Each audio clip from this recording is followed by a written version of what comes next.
Shailesh, it's a pleasure to have you here. Thank you so much. It's my pleasure too. Congratulations, you're going to take over as the chairman of the PanIIT USA. It's a big responsibility. Yeah, it is, and I'm honored and I'm humbled at the same time. Why don't we take your role going forward? PanIIT is an amazing job bringing the alumni from across the world under one umbrella. And since you're going to be heading the US chapter, which is where we are having this conference, we have it every other year. It has built a lot of credibility over the years. So we just want to learn from you your role and how you see PanIIT USA going forward.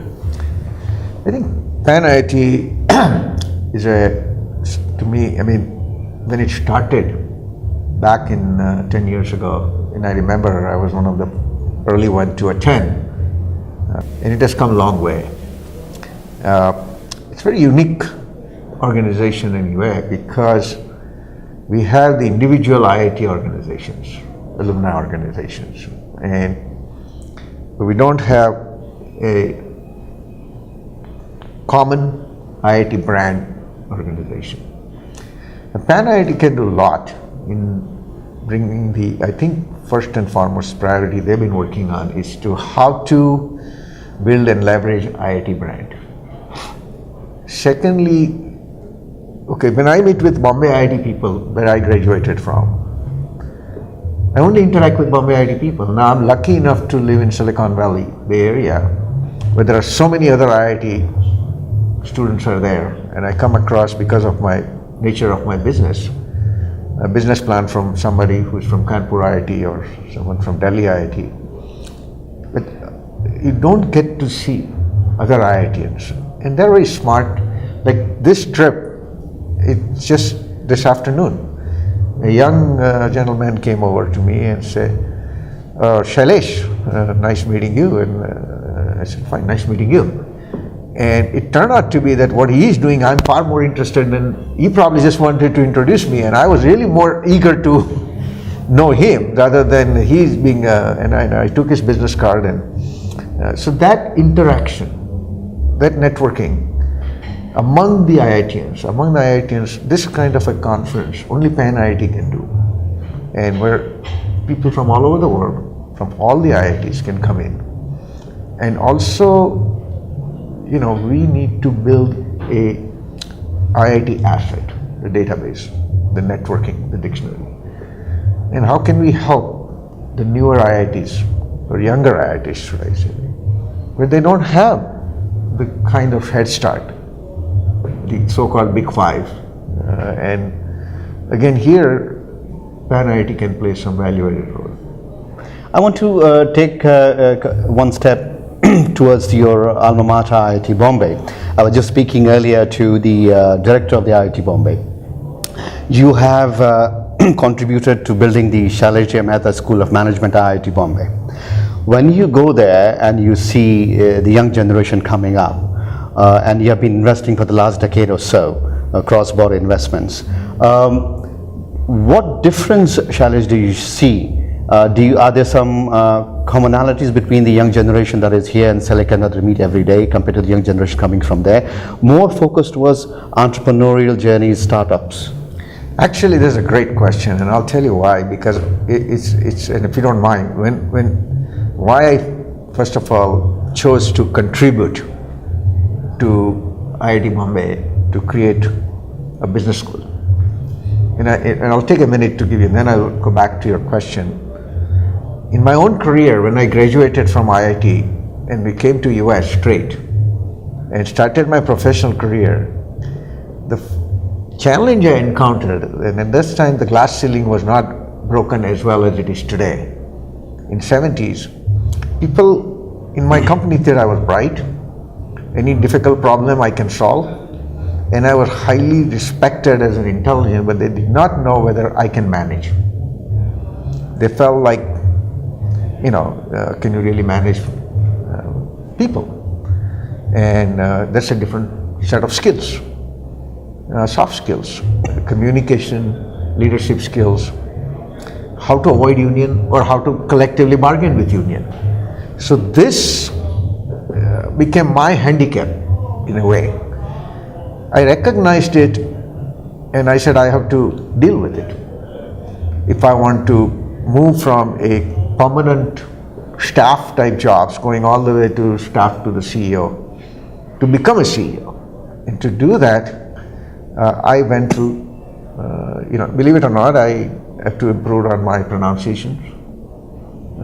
Simple basic things I had to learn, the which fork to use, or to use mouthwash or not to use mouthwash after eating the garlic based Indian food. But these are all, at least in financial services, very critical issues. And I came in to say, being smart, IQ wise or otherwise, is good in America, but and whatever America does, kind of world follows.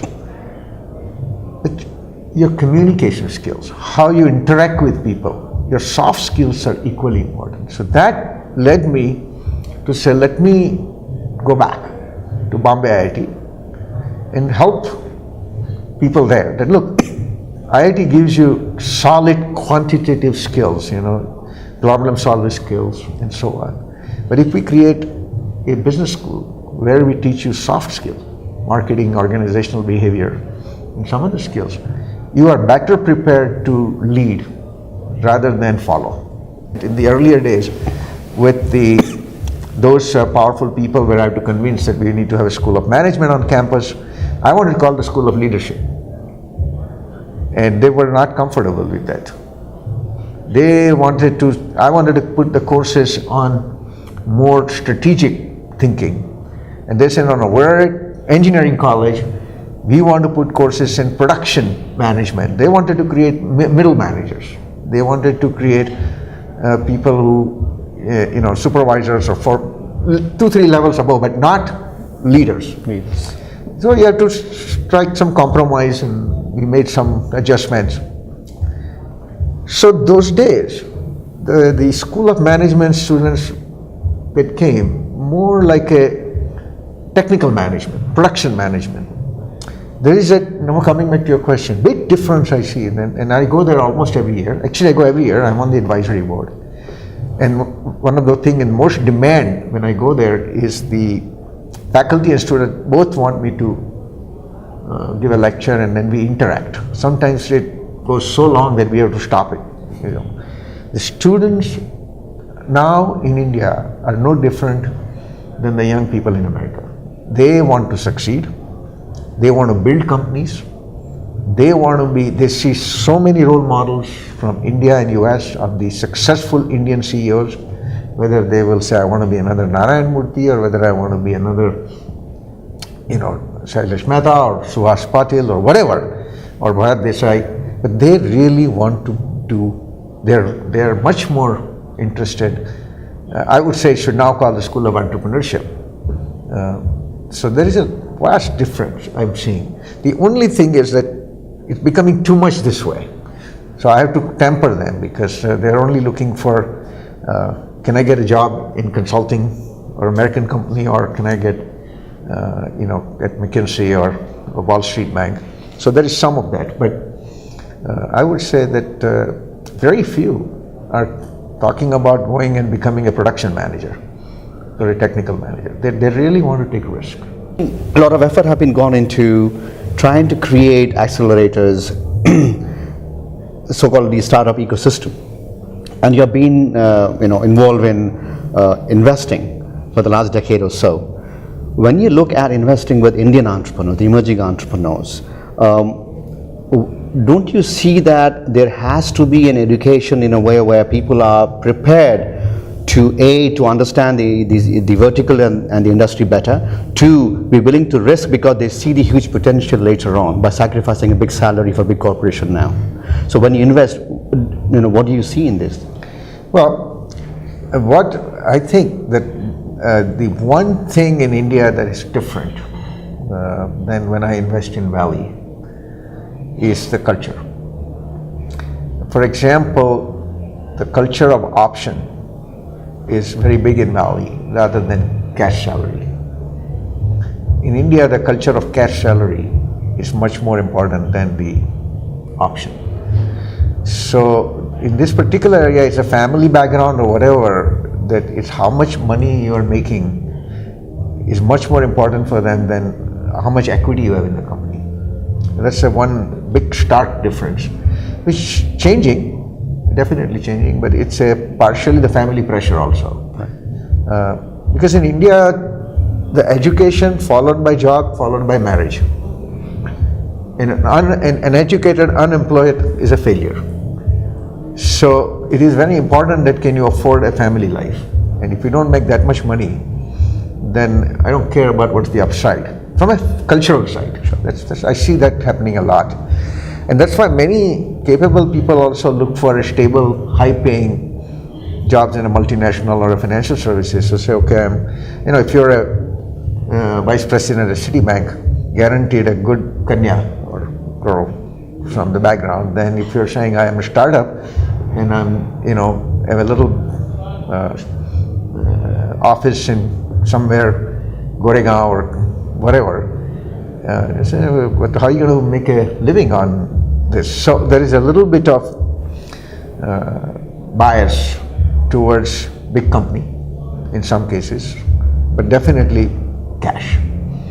That's a one stark difference I've noticed. The second is when I go to the mature company, because I do also some private equity, the companies that somebody has already started and it's stifled because they are very stingy on giving out equity. So their growth is choked. So they're worried too much about dilution. So they feel like I have to own 90-80%. I only want to sell 5% of the company. And the company's valuation is not that great. So if they go 5% valuation, they're not raise enough money. Right. So they would rather let the company's growth stifle because they don't want to dilute than to say, I would rather have a 10 times bigger company and half the ownership rather than 2 times bigger company and 90% of the ownership. So that's one area I found that is changing, but it's still there. And last but not least, even going to the next level, a more mature company. Again, I find especially those that are fairly decent size, I would say, but not like big corporation. They view investor money for growth as a loan rather than a partnership. So they think that put money in my company, and if I give you 15%, 20% return, you should be very happy. No, I'm an equity partner. I'm an owner of the company with you. So when it comes to governance or when it comes to running the company, they view just like a banker who gave me a credit, and don't view you as you are a real owner with the person. Even if I've encountered when the promoter has only 30% of the ownership but thinks it's 100% my company, and still wants a car for the daughter and son and everybody from the company expense. So there are instances where I have noticed that they view the equity capital more like a debt capital. So that's the third difference. And fourth is the exit issue. Yeah. Here, if you in Valley or America or even Europe, when I invest, if there is a good opportunity to exit, the promoter or the founder views maybe it's a time to move on or sell it. In India, it is not considered a good idea if you sold your company. And I think partially it's also culture. So you couldn't run it, that you had to sell it to somebody. So to them, a business is a lifestyle rather than if somebody's paying me outrageously high value, I should take money and do something else. So those are the differences I've seen. But when it comes to execution, when it comes to tenacity, when it comes to inspiration, they're pretty good. Yeah. But this is I think an evolving process. I think eventually you will see more and more people, converging into where they should be. But it's still, we're not there yet. I want to come back to your professional career, the most known, which is taking Pravudin to where it was when it took over to where you left. If you can just shed some highlight on that. The reason I'm asking is, the follow-up question with that is, if, two questions there. One, if you were to do it again, seeing the current conditions, if somebody were to follow in your footsteps, what advice would you give them if somebody was in the similar scenario? One, at the leadership level. Two, when look at the industry as a whole, things have changed so much with the infusion of IT now and mobile technology and cloud. What are the great opportunities you see for youngsters who want to follow that? Yeah, and then first I think the second part that you just said, that today to start a company requires a lot less capital than when I started Providian. Simply because there's a lot of IT and technology. That too, using the cloud and other features, you don't need to make a big capex. Secondly, the new generation of people are so quick writing this app that you don't need a big IT department to build the technology infrastructure. So both the hardware side and the software side, because today I 100% believe that company has to be built around technology if you want to make a major breakthrough. That cost has come down. So there is a greater opportunity to start a business with even $1 million. You can be in a business today. It was not possible when I started Providian. So that's my first point, that technology and IT has enabled the flourishness of lots of people to take risk and start businesses, which is great for the society. The advice, when I started Providian, I never had an idea even how big it will become. And what happens, sometimes too much training works against you. If you want a perfect business plan, you will never have one. Because then it is not business. Then it's a mathematical formula. So you have to understand that there is going to be risk. Now, if you're very smart and you will think through all the possibility of things can go wrong, you will not launch anything.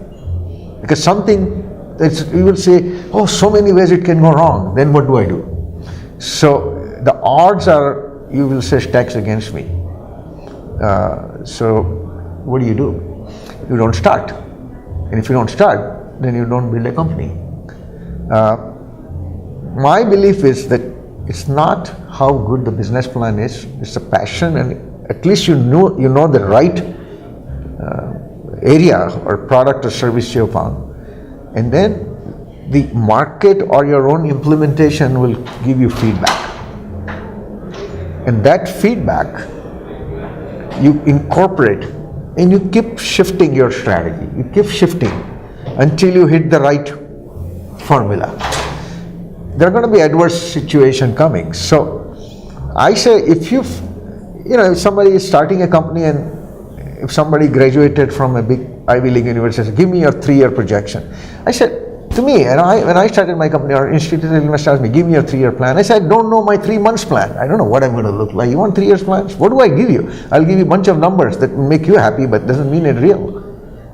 So I don't know whether I'll have money to pay people 3 months from now, and you're asking me 3-year projections. So but as you enter the business and as you start executing, market gives you feedback. The ability to adjust that is far more critical to success than the quality of business plan itself. Okay, I'm trying to sell, it's like I started trying to sell razor, but then I realized that it's better to give razor free and sell blades. Rather than saying that I'm just passionate to sell razor, doesn't matter. I'm just saying, so you have to, that to me is a core quality to succeed. That's where your educational training, whether you went to IIT or Princeton or wherever, is not, it's just a particular, I hate to say that way, DNA. It says, and that's why we've seen some people like Bill Gates and others never finished their degrees and build huge companies. Because they say, I found something, I can build something. Do I need to necessarily finish the course or missed out the opportunity that might shut down? Now, I'm not saying quit your MBA and start doing this, but that is a personality that you need, at least on your team, one person who can drive it. So those are the two things to your question. Starting a company is becoming easier because the capital requirement is less. But to start the company, do not worry too much about what if this goes wrong, because so many things will go wrong. But if you don't have the quality of learning from your own business, then don't get into business. That's the way. I built Provision. I never knew that I will build a $30 billion company. I thought maybe if I had a $1 billion company and make some money and be happy. But it just, I had to reinvent our management style almost every year. Lastly, when you look at the education system now and the way it has evolved, IIT is still a name to reckon with. You came in the early days and you went to Case Western. Nowadays people have big opportunity to go to any school they want to, literally, right? They have to say it and they'll be there. But it's also big universities enabling a lot of other regions around the world who don't have access to any education to say this is what we teach and this is here for you for free, right? Online education, most of it is free. When you look at these two parallels, and I'm talking about purely the opportunity to study anything you want now, what are your thoughts looking back when you reflect to your days when you left India, came here, now the opportunity available to everybody? It's very, well, if I give you true answer, you will laugh, but I will give you true answers. Well, first of all, the time when I was graduating, IIT was not that big a brand. So today, I mean, the kind of record I graduated from IIT today, I could have gotten admission in any US university, whether it's Harvard or Princeton or wherever I wanted to go. But in those days, we were just another, developing country student applying from some institute of technology kind of a situation. For us, the challenges we're coming from middle class families, so we could not have the luxury to join a family business in India or to do something.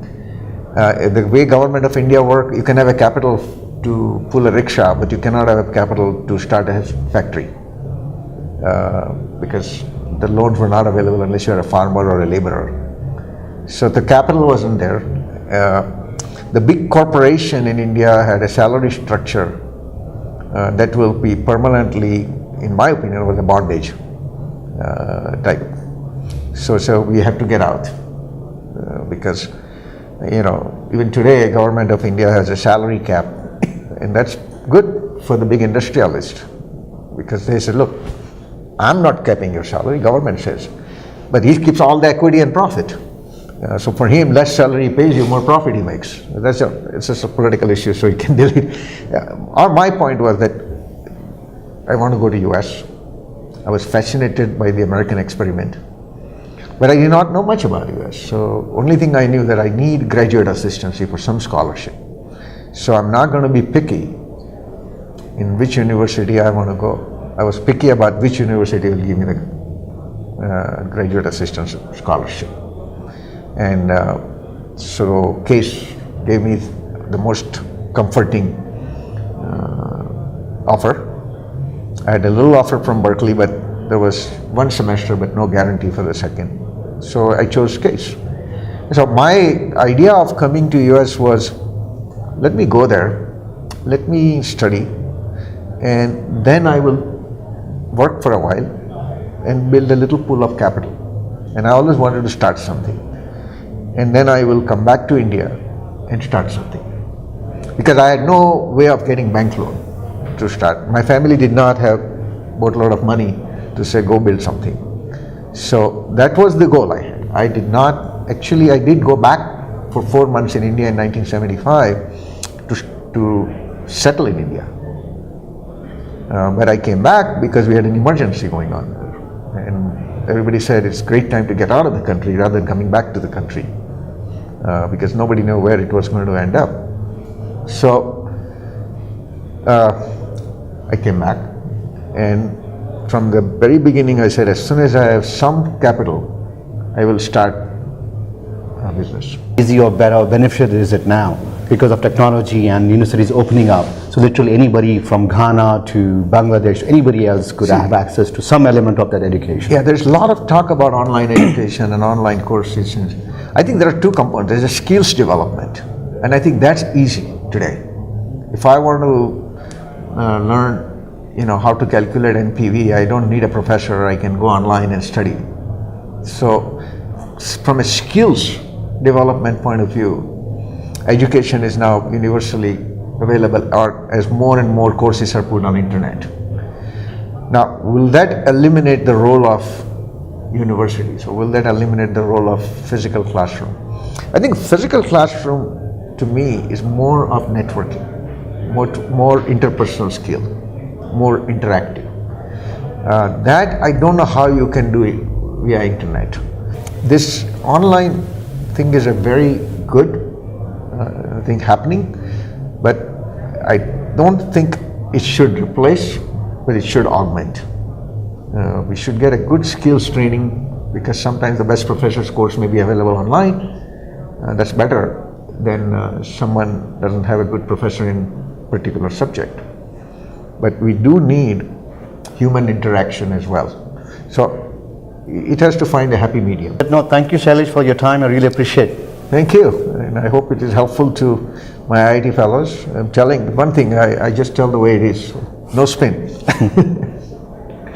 All right, thanks again. All right, thank you.